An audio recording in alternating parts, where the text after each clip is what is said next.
J'accueille maintenant Mano Solo.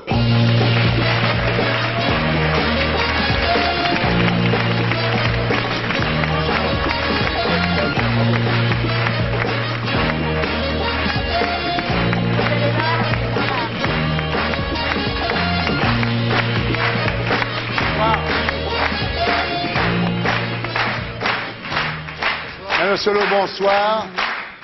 Alors, vous avez déclaré à longueur d'onde, j'aime pas la télé, mais j'adore y aller. C'est vrai que je peux pas y passer sans faire le zapping, parce que finalement, la télé est faite pour ne rien dire, et moi, j'ai toujours quelque chose à dire. Voilà. Donc, voilà. C'est tout, ouais. J'ai dit ça sur là, mais aujourd'hui, je sais pas si je vais y arriver comme ça, de but en blanc, ouais. Oh bah, Danny, oui, il a mis 20 minutes, hein, tu peux y aller. Alors aujourd'hui, ce que vous avez à dire, Mano Solo, c'est que vous sortez un disque, votre 8e album depuis 1993. Ça s'appelle Les Animals. Alors au départ, la moitié des morceaux étaient destinés à Juliette Gréco, mais l'affaire ne s'est pas faite et c'est vous qui les chantez. C'est vrai. Voilà. Alors, Gréco, vous dites, quand on vous dit qu'il y a du sexe et de la sueur dans votre album... C'est Gréco qui voulait ça. Voilà. C'est Gréco qui trouvait un peu mignon ce qu'on lui avait fait jusque là où elle en était rendue dans sa production. Elle a dit, bon bah tiens, ouais, fais-moi du sang, du sexe et de la sueur. Rappelons que c'était la même Juliette qui dominait Sacha Distel. Oui, absolument, absolument, ouais. On s'est rendu compte ce soir, faut vous le dire quand même, que Sacha Distel, en fait, était dominé. Nous, on le prenait pour un playboy, voire gigole-pince un peu. Pas du tout, en fait, que ce soit Juliette Gréco, Jeanne Moreau ou Brigitte Bardot. Elles le dominaient et elles l'ont planté. Et il était très malheureux. En fait, Sacha Distel était un sentimental. Voilà ce qu'on a appris ce soir. Malheureux. Malheureux avec les femmes, Sacha Distel. Comme un chanteur malheureux, chantait un petit peu comme un chanteur malheureux, voilà. Alors, à part ça, votre album est un album assez apaisé. Hein. Vous hurlez moins qu'avant, non?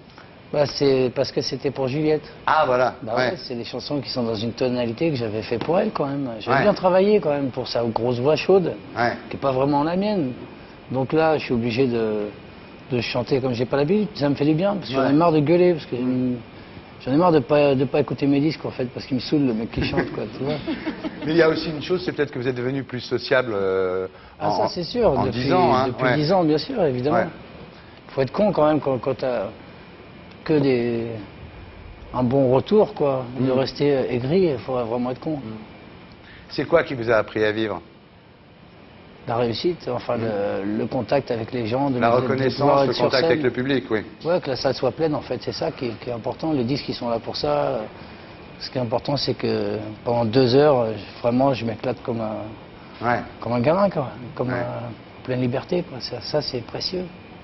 Il y a un morceau qui s'appelle Savane où vous dites « Je n'ai plus ce sentiment si violent, si méchant ». Non, c'est vrai qu'au début, je montais sur scène, j'en avais absolument rien à foutre de ce qu'on pouvait penser de moi, quoi. J'avais juste une envie, c'était de mettre mes chansons dans la gueule des gens, en vérité. C'était un peu... effectivement, en cours de route, mon plaisir de monter sur scène, il a complètement évolué. Là, moi, j'ai un plaisir de monter sur scène parce que je vais me fendre la gueule avec des gens qui attendent que ça de moi. C'est complètement différent. J'ai plus du tout envie de leur faire du mal. Alors, il y a un morceau où vous attaquez à la trinité travail, famille, Sarkozy. Ça vous inquiète, Sarkozy? Vous pensez que... Bah quand même, je sais pas, j'arrête pas de penser à tous ces gens avant les élections qui étaient persuadés que la droite et la gauche c'était la même chose. On voit depuis quand même quelques temps que franchement c'est pas la même chose. Quand on voit des gens qui déboulent au pouvoir et qui s'attaquent à qui? Aux gitans. Tu vois, ils ont stigmatisé les gitans. Il y avait même eu des députés pour dire oui, on se demande bien comment ils se payent leur bagnole. Je trouve qu'ils ont fait que ça, quoi, d'essayer de trouver des têtes de Turcs, comme ils ont fait avec les intermittents aussi. C'est-à-dire que nous, les intermittents, on génère de l'emploi bien plus qu'on est parasite, comme Sélière a voulu le faire croire. Je trouve ça grave quand même qu'on ait un Sarkozy à l'économie et puis un Sarkozy au MEDEF. Ça fait quand même... oui, c'est son frère. Enfin bon, je suis pas moi un type engagé, simplement... Quand on a la chance comme moi d'être un artiste et de rien foutre de ses journées, on peut pas ne pas assister à ça et avoir envie de le dire, quoi, d'une manière ou d'une autre, qu'il serait peut-être temps qu'on se réveille, qu'on arrête de moutonner, quoi. Maintenant, c'est encore une fois une chanson à mi-figue mi-raisin, parce que je dis que je me fais mon petit grand soir, puis c'est ridicule, quoi. Je suis tout seul à délirer sur ma chanson avec laquelle je m'endormais quand j'étais gamin, quoi, les chants des partisans. C'est un peu pathétique d'ailleurs. La chanson s'appelle Du vent. Dans le vent, je rejoindrai les partisans de ceux qui ont de l'amour pour la vie. Un soir dans la nuit, il suffira d'un instant pour comprendre la force d'être unis.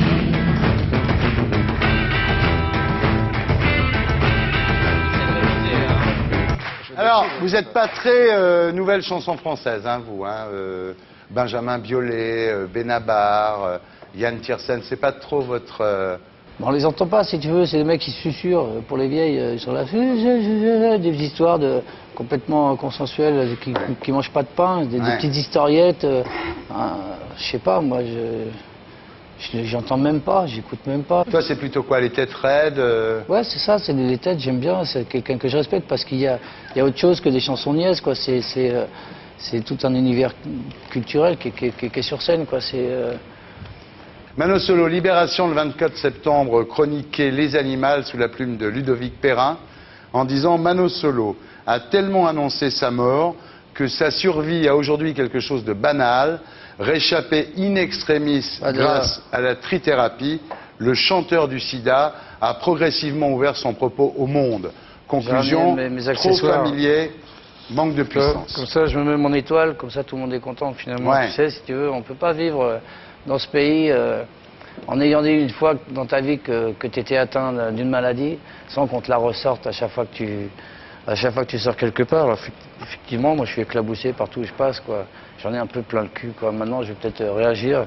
Tu vois, à la limite, tout le monde va croire que tiens, ça y est, t'en as pris tout aussi, quoi. Ça, en fait, ce qui t'énerve, c'est que tu n'en parlais plus et d'un seul coup, Libération, plutôt que de dire moi, j'en parle pas, c'est les gens qui en ont toujours parlé pour moi, parce que je l'ai dit un jour, ouais, et alors Ouais. Tu vois, mon tort, il est là. Depuis 10 ans, on me poursuit. Ouais. J'en ai plein le cul. C'est-à-dire que plutôt que de dire que ton disque leur plaisait pas... Il a fallu qu'on introduise l'article par le fait que moi je suis chanteur du sida. Je sais pas où il a vu ça, ce type. Mais je sais pas. Si tu veux, Perrin, j'en ai rien à foutre de lui. Si tu veux, pour moi, c'est l'exemple type de toute la presse entière depuis 10 ans qui me poursuit finalement. Je suis une démonstration permanente qu'il règne dans ce pays une exclusion positive. Si tu veux, par exemple, c'était le titre de mon article, de mon droit de réponse dans Libération aujourd'hui. Ils l'ont passé, mon droit de réponse, en enlevant tout ce qui les emmerdait, bien sûr. J'ai vu. Et ils ont rajouté le sida dans le titre. Moi, mon titre, c'était l'exclusion positive. Le titre est devenu un sida comme exclusion positive. Ça ne veut plus rien dire, si tu veux. Je ne sais pas ce que ça veut dire. Ce que tu dis, c'est comme Le Pen, c'est de ramener le sidéen Exactement, à il faut son absolument sida. que tout le monde le sache, quoi. C'est ça. Donc sachez-le, voilà, j'ai trouvé un truc, moi, je vais mettre mon étoile, quoi, comme les Juifs. Sachez-le, quoi. Ok. Que tout le monde le sache, quoi. Ça a bien foutu l'ambiance en l'air. Ça fout l'ambiance, hein. Non, mais c'est vrai, que tout le monde le sache. Non, ce que tu dis, toi, c'est que tu es artiste avant d'être sidéen et que chaque fois, on te ressort ça, quoi, voilà. Et Libération, exactement, c'est comme si, toi, par exemple, je fais des chansons pour Juliette Gréco, Ouais. je lis dans une dépêche d'agence de presse qu'à 1000 mots, dans une chanson qui s'appelle Je n'y peux rien, je parle de ma séropositivité, tu vois, mais c'est n'importe quoi, ça devient, c'est de toute façon une information qu'il est indispensable de donner dès qu'on parle de Mano Solo. Donc moi je commence à en avoir plein le cul. J'ai cru que cette démonstration était flagrante et qu'elle finirait par être comprise de tous, mais finalement non, elle n'est pas flagrante. C'est pour ça que je fais mon petit cinéma aujourd'hui, si tu veux, parce que j'en ai plein le cul aujourd'hui. Ouais. Parce que ça commence à bien faire. Moi je vis et finalement ce qui est paradoxal finalement, c'est que quand ils m'ont cru le porte-drapeau d'une maladie, j'étais pas malade.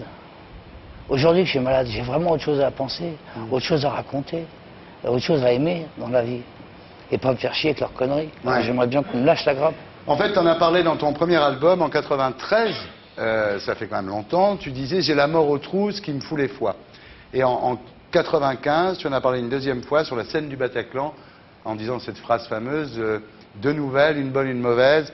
La bonne, c'est que je suis plus séropositif, la mauvaise, c'est que j'ai le sida. Dire, si tu veux. Moi, j'ai le droit d'en parler. Ouais. J'ai aussi le droit d'être tranquille. J'ai le droit de ne pas être montré du doigt. J'ai le droit de pas que ça figure pas sur mon front, sur ma carte d'identité, tu vois. J'ai le droit de ça. J'ai le droit qu'on fasse attention à mes chansons, bordel de merde, tu vois.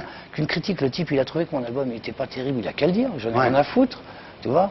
Mais pourquoi il a besoin de dire que oh, c'est vachement moins bien Non, que lui, quand il sait dire, ce qu'il dit, c'est parce que tu vas mieux. Voilà, c'est ça. Grâce à la trithérapie, il va mieux, donc ses chansons sont c'est moins une bien. connerie monumentale. Ouais. Ça fait encore penser aux gens que grâce aux trithérapie, on ne meurt pas du sida, c'est ce qui est une connerie monumentale. Oui, alors, quand aujourd'hui, tu alors t'envoies que les gens 34 arrêtent de pilules mettre des par jour, capotes ouais. parce qu'ils s'imaginent qu'on s'en Ouais. sort comme avec Ouais. 3 aspirines, tu vois. Ouais. À tous les niveaux, c'est vraiment n'importe quoi, quoi. Et par exemple, aussi c'est intéressant, quand on voit que dans mon droit de réponse, je parlais d'un article où moi, j'avais parlé effectivement du sida pour demander qu'on me foute la paix. En Et que si on voulait parler de 97 dans sida, l'Observateur. voilà, si on voulait parler de sida, qu'on aille voir les docteurs, tu vois, qu'on a quelque chose à raconter, mais moi j'ai rien à dire, tu vois. Et c'était un article que j'avais cité dans mon droit de réponse pour dire ça. Ils ont enlevé ce bout où je parle de ça, et Perrin refait un droit de réponse au droit de réponse en disant, tu vois, dans cet article, on a parlé, c'est carrément une manipulation, mais c'est démentiel, tu vois, c'est-à-dire, il faut absolument, en plus, qu'ils aient le dernier mot. Tu vois, c'est quelque chose de... Je sais pas, pour moi, c'est du lépanisme, ça va pas chercher plus loin, quoi. C'est stigmatiser en permanence un individu, et moi, je supporte pas, parce que je pense que j'ai quand même autre chose à vendre que cette connerie. Mais il y a un disque, oui. Depuis 10 ans, je raconte autre chose aux gens, sinon ils viendraient pas me voir. Franchement, il faudrait être con pour acheter le disque d'un mec qui te parle de sida depuis 10 ans.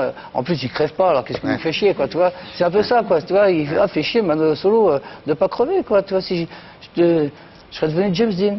Ouais. Mais c'est bien, t'as mis les choses au point, là. Ouais, j'en profite d'être là. Profites-en.